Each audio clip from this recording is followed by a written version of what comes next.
Hello, this is the Science Revision Coach, and this is the part 2 episode of the energy transfer and specific heat capacity required practice practice questions. I'm doing this series on physics paper 1 from the AQA Combined Science to support students in the run-up to the physics paper 1 2022 exam. So again, please subscribe, like, and share this channel so that it can continue to grow and help many other Year 11 students. So the first thing I'm going to remind you of is the exam question approach. If you are not familiar with this approach or you're new to this channel, please press pause now and have a read of the 4-step process that I advocate to help you get the best answers and get the highest possible marks for each question. If you want to hear me talking about it in detail, please feel free to watch previous videos in this playlist. You can press the pause button now to read it more carefully. Right, so this is question 3 because we did question 1 and 2 in part 1. The diagram shows 2 switches on a room heater. The heater has 3 power settings. The power produced by 2 of the settings is given in the table. So you've got low, medium, and high, and the power 700, 1400. And then there's a gap. So I can see there's a pattern already. I can probably guess what that power in watts is, and I would probably write that in pencil just to kind of help with my thinking. And obviously I can see there's electrical circuits because they're talking about switches. It's plugged into the mains power supply. And this is a physics paper 1. So I have to bear in mind that all of these concepts could be within this question. Then part 1 says, when both switches are on, the heater works at the high power setting. What is the power of the heater in kilowatts when it is switched to the high power setting? So you've got 1 minute to think about what it could be. And it's basically what I guessed earlier. So you can pause the video now and write your answer. Okay, part 2. The heater is used on the high power setting. It is switched on for 1.5 hours. So already I'm going to start calculating and converting that 1.5 into seconds, because I know whenever I have to talk about power or do any calculations to do with electricity or electrical components, I have to convert it into seconds. So that's what I would do straight away. It then says calculate the energy transferred from the mains to the heater in 1.5 hours.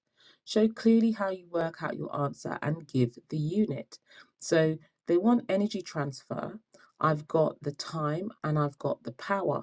So I've got to think what equation relates those 3 variables. And this is why it's so important to highlight or circle or underline those keywords, because even if you weren't given the equation sheet this year, you could still focus on those 3 variables and try and remember how they are related. Because in 2022 exams, students are given all the equations, because you've highlighted all 3 of the variables, it should be very easy to figure out which equation you need to use. So it's 3 marks. You've got to think about conversion because you've got to convert time into seconds, and you've got 3 minutes. So you can pause the video now to work out your answer. Part 3. This type of heater is a very efficient device. What is meant by a device being very efficient? So again, you've got to look at the equation that you've been given and try and see if you can explain what it means in words. What does efficiency mean? 1 minute, pause the video now and write your answer. Part B.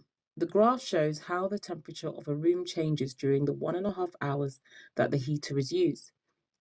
So you study the graph carefully. You can see it's got time in hours on the x-axis, temperature in degrees Celsius on the y-axis, and you can see how it moves. Now, obviously, you can't write on this screen of the device that you're watching this video on, but in an exam scenario, I would be annotating that graph with any information I spot or notice.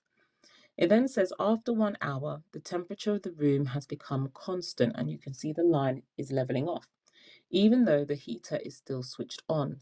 Explain why. So you've got 2 marks, 2 minutes. Pause the video and write your answer. Now you've got the mark schemes on the screen. Go through your answers and mark them, and hopefully you can see where you've gone wrong if you have gone wrong, and you can hopefully see where you've gone right where you have gone right.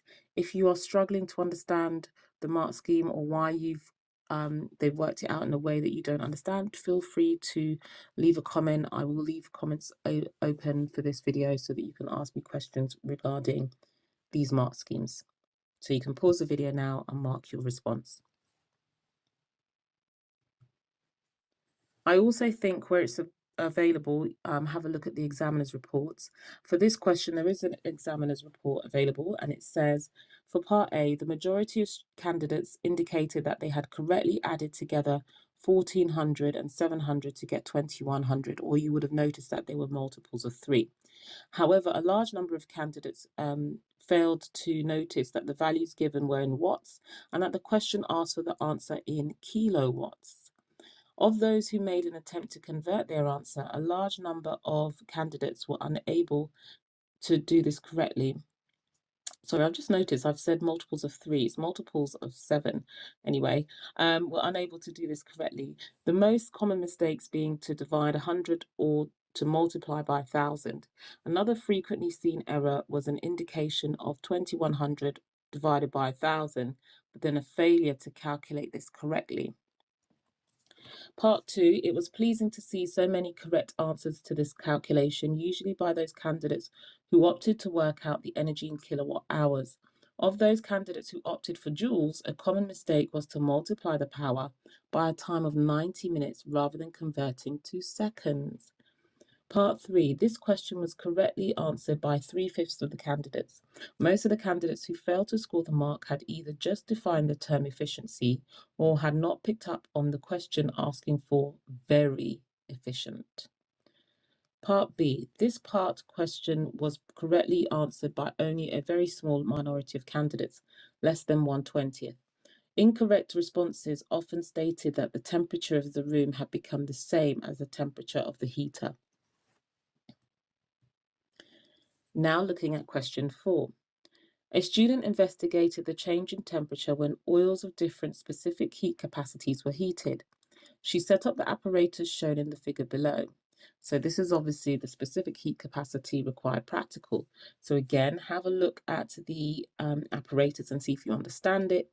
So you've got a boiling tube in a clamp, immersed in water with some oil in it, and a Bunsen underneath to try and heat the oil.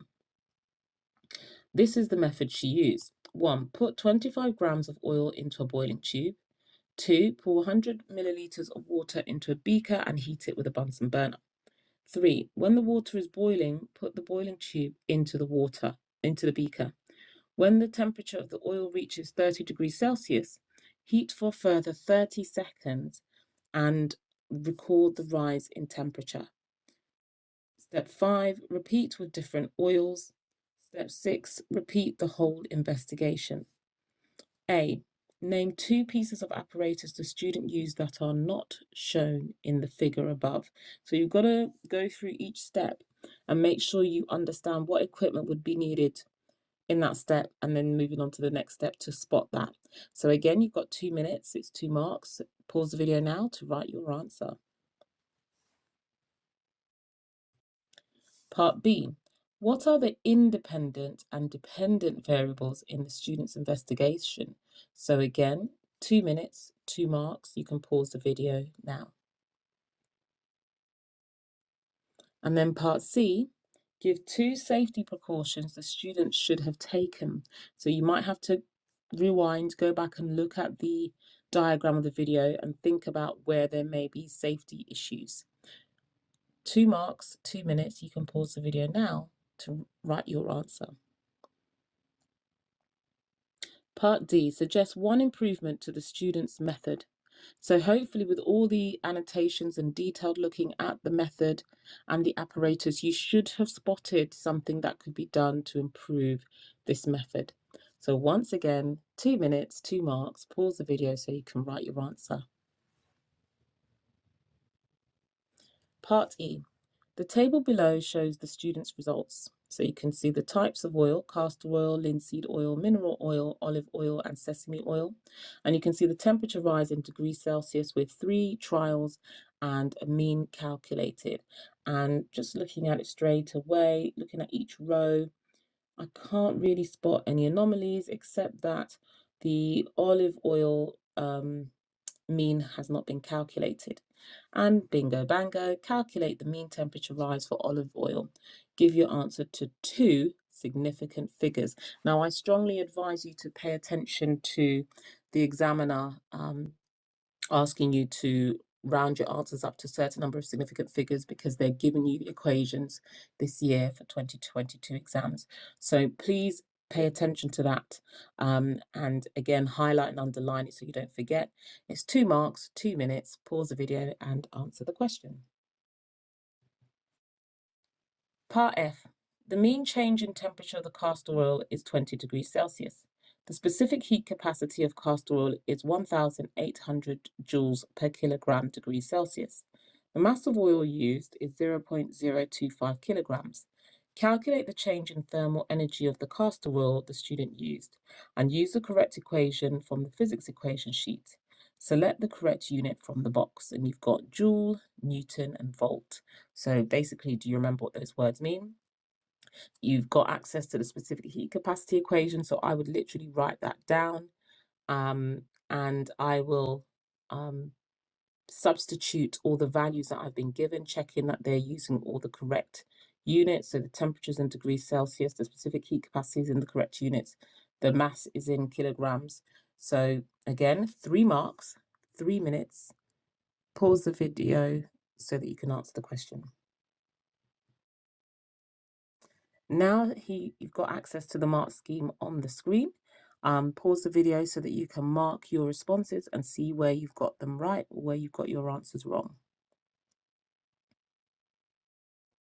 Now, unfortunately, there is no examiner's report for this particular question, but it's, a really good example of a specific heat question, practical, that you may be asked in Physics Paper 1 in the 2022 exams. Please make sure that you understand how to use the equations. You know what the standard units are for each of the variables in each of the equations. So, for example, mass is measured in kilograms, time is in seconds, current is in amps, charge is in coulombs, energy is in joules, power is in watts, and so on. So make sure you understand what the main standard units are. And if you get prefixes like kilo, nano, micro, and so on, mega, you know how to convert those to the standard units. And the last thing I would say is, please make sure that you subscribe, like, share this video, visit the sciencerevisioncoach.org website for more useful information, and keep revising. Remember, you've got to keep that pressure up, keep making sure that you understand how to apply your knowledge, because I think that's what they're going to focus on. A lot of maths, mathematical skills, like the mean, like standard form, like rounding up and to certain significant figures, as well as knowing how to manipulate the equations that you are given. And I will wish you goodbye and good luck.